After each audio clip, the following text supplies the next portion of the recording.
Posing. Posing. Posing, okay. What category? Just general or? Physique. Physique posing, okay.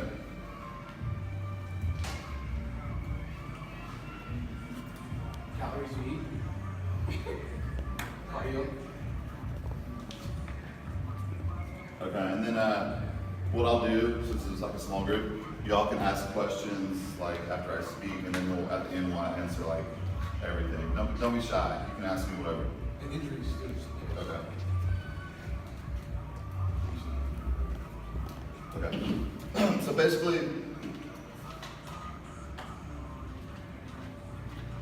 my name's Harmonie. I'm 33 years old. I started bodybuilding when I was 18. I've been competing the last couple of years. I've had a lot of injuries, non-bodybuilding related. So I won all 4 of my first shows when I started competing at the age of 18. That sent me on the road to the national level. And then it was a lot harder. There was only bodybuilding, there was no men's physique, flex physique, there was no bikini. And then you had to win a novice competition before you even went to open. So I got into it, and as soon as I started, back then there wasn't the internet, so there wasn't that much help where you could like go online and get advice, like what to do. So it was a lot of trial and error, and that's where I developed, helping out my friends for free, prepping for their shows, and I was good at it. So being a prep coach is, it's not something you can just like study in a book and like, okay, this looks good on paper, this is how it's gonna work in the body, because everybody's body is so different. So, a lot of people get frustrated, they're looking at other people, they're like, and I'm gonna go ahead and put this out there, YouTube has ruined a lot of things because people follow all these like YouTube stars and they're giving out all this bad information and general information, and people are following it and they're eating, junk food, thinking they're gonna get ripped, and it's just led people into a lot of wrong directions. And what that has done, it's led to people not wanting to work as hard, not wanting to suffer. And if you're competing, especially in bodybuilding, you have to suffer. You're not going to feel good when you prep for a show. And then some people are just genetically just gifted. They don't, like I have clients that I prep for 6 weeks for a show, and they do no cardio. And then I have clients I prep for 16 weeks, 20 weeks, and they're doing 2 or 3 hours of cardio a day. Sometimes, people will say, other coaches will like, oh, you don't have to do that much cardio. Sometimes there's no way around that cardio. And it is just, bodybuilding, and when I say bodybuilding, I mean all categories, fitness, bikini, figure. You have to be mentally strong just as physically strong. So basically, I'll touch on the posing first. Posing. So posing is very important. Even men's physique, even if it's simple, if it's front and back. I'm a judge also. One thing in men's physique posing we don't want to see is a lot of the hand movements. You know what I'm talking about? Like a lot of like moving around like that. Like we don't want to see that. I've even had like guys wink at us. We don't want to be winked at. A lot of guys do that. I don't know why. So it's no, but yeah, no winking. Chill with the hand movements. Just go up there. It's basic confidence. Men's physique. A lot of people want to do it that don't have the structure for it. So a lot of times I get clients and they're like, I want to do men's physique. I want to do bodybuilding because it's easier. Like your structure's not made for that. You will never do well. I mean, you have a certain structure and you can't change it. So. I've had clients come to me, they're like, hey, I want to do men's physique. I'm like, no, you're going to do bodybuilding. They're like, I can't win bodybuilding. And then 16 weeks they're winning both, novice, open, and overall. So I haven't had a client, I don't think in the past 5 years that's placed out of the top 3. I don't sugarcoat things with my clients. So, I'm very honest, I'm very blunt, because when I got started, I came from a background of playing soccer overseas on my way to the professional level, and I had some injuries, and that led me into bodybuilding at 18. It's very hard work, and a lot of people now, they want the easy road. I started competing when I was 175 pounds. I dieted down from 240. At 240, I thought I was like, oh man, I'm so big, and when it came contest time, I felt skinny, but I won, because you know, Phil Heath, for instance, he's only 239, 240 on stage. So you see a lot of gym rats walking around and they're like 270 pounds, this and that. In the gym they look nuts and they get on stage and they get smashed. It's because they're structured. But you know, with posing, men's physique, you know, just front, back, smile, confidence, always look at the judges. We're looking up at y'all. A lot of people forget that, you know, we're sitting at a judge table. Y'all are up here, so we're looking up like that. So a lot of people lean back too far and it, you know, affects the way we see y'all. Women, bikini, like, we don't want to see you stick your butt all the way out. You know, that's why we have y'all do the walk now. When you walk back, we see what your butt really looks like. Because, you know, of course, the further you bend over, the better your butt's going to look for bikini. And I'm pointing this out, make sure you have everything in there. Because when you look in the mirror at your suit, you can see, but looking up, I've seen a lot of, you know, stuff out of the suit. And it happens often. That's embarrassing. You know, you get some pictures or whatever. I'm sure people have seen some pictures online, you know, this and that. So, you know, posing is very important. I've had people lose competitions and they've looked the best and they've lost because their posing sucks. People don't want to practice posing. It's all, you know, it's all important. Posing, training, getting massages. I'm really big on therapy, massages. It separates your muscle. You got to think about when you're working out. What are you guys doing when you're working out? You're tearing down the muscle. So to repair the muscle, you got to rest. You have to recover, get the right nutrients, vitamins, supplements, food, and so that the fibers get so bound up. So if they're like that, how are they going to grow? You have to get it broken up. Find a good massage therapist wherever you live. There's a couple, you know, in the area that's really good. And if you, a lot of people can't, they'll say, well, I can't afford a massage every week or every other week. Well, find the funds to afford it, you know, every couple weeks or something. And on your own, there's a lot of stuff you can do. Use foam roller, get a lacrosse ball, roll your, you know, different parts out with the lacrosse ball against the wall. But you know, I've had a lot of people, like, their cuts aren't coming on their legs. I'm like, get massages, and they don't think it's that big a deal. I'm not telling them for no reason. They start getting massages, and they're like, wow, I have lines in my legs now. So I'm very big on,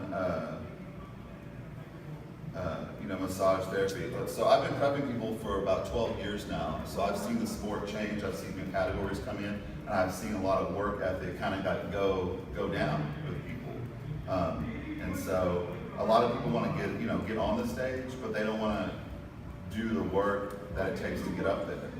And so a lot of other coaches, there's another coach in the area, he spoke today earlier, we're like night and day. He's like super encouraging, super like, yeah, you're gonna win, you're gonna do great, this and that, and they get on stage and get last place. That's devastating. So if I have a client, you know, and I'm like, hey, you look like shit. Like, we have 6 weeks, we gotta do this to get you there. You know, I'm not gonna be like, oh wow, you look awesome, you're gonna do great, you're so motivating, and then you get up there and you don't understand why you don't, you know, place, or you get, you know, I had a guy come to me, he got last, and his prep coach told him that he had the show on it, prejudging. I'm like, I don't know why he told you that, but, you know, you get what you pay for in this industry too.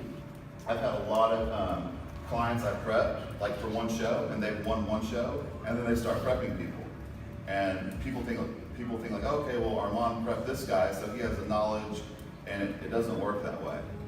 You know, when I prep myself, no prep has been the same ever. I'm always changing stuff up. So like I said, it's hard to, it's not something you can study. It's not like school where you study something and then like, okay, this is how it works. I'm more instinctual, so I'll look at, you know, a client, a couple of my clients are in the room right now, but I'll look at a client, be like, hey, go do this or this or this, and they're thinking like, I don't understand. I'm like, just do it. You won't understand if I try to really break it down scientifically, and you know, it works. I get a lot of clients, and we just aren't a match. I mean, I'm really tough with my clients because I want them to, you know, win or place in the top. So I just don't want them to get up there just to do a show to say, hey, I did a show. I got a participation trophy or whatever the case may be. I want my clients to win, to do their best, and stay healthy at the same time. You know, Other categories are okay, but once the bodybuilding, sometimes it pushes your health, and you know, with the water depletion and all that, and you know, staying healthy is very important. Any questions so far with that? Did I answer your questions? How do you properly gauge someone's potential? Speak, I can hear you. How do you really gauge someone's potential when you first start out with them, knowing what type of plan you're going to put in place, what the vision is for that individual?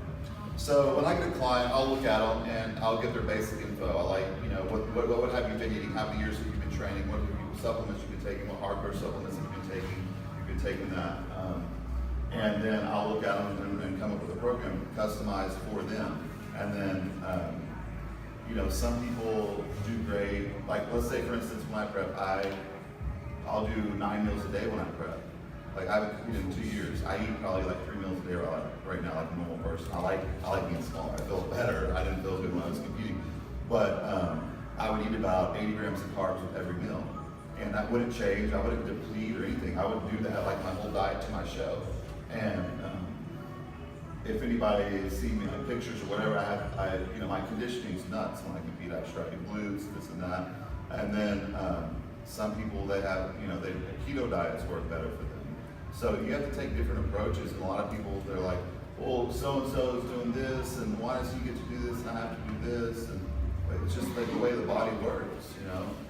People always want something they don't have. Like with me, I have to eat so much food while I'm prepping. I hate eating. Eating's not enjoyable. Even now, I don't like food because all the years of bodybuilding, all I did was eat. I mean, when I'm prepping 9 full meals a day on prep, that's miserable. All you do is eat and cooking and eating and going to the bathroom, and it's miserable. And then, you know, people that are naturally just muscular, like just a bigger statue, they have to really suffer on their diet some, and you know, do a keto diet or do a lot of cardio. So, What's a keto diet? keto diet is no carbs, so your body goes into a state of ketosis. It works really well with women. I find about 80% of my women clients that works the best with them. So your body's using the fat as fuel. It's not using the carbohydrates. Your body you really don't need carbohydrates.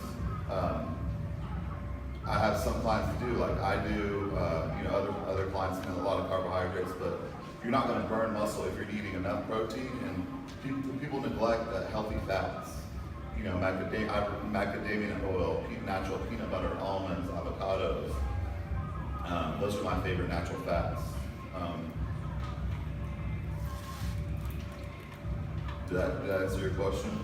Yeah, I was just thinking like whenever you look at someone initially, and maybe they have an idea that they want to compete, but they don't know it's going to do physique, Yeah. massive physique, or bodybuilding. I mean, and how do you really know what that person's I can look at them and I can, yeah. what your vision is. I can look at them and, you know, some people are like, I want to do this, and I'm like, well, you can do that, but you'll do better in this category. And some of them will, well, I just don't want to do that category. I'm like, do you want to do well or do you want to do not well?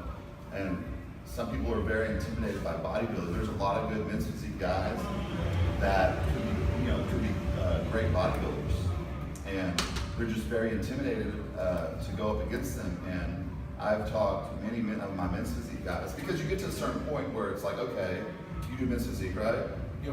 Okay, so people have been competing men's physique for a while. You get to a certain point, it's like, okay, I can't get any more muscle because then I'm too big for men's physique.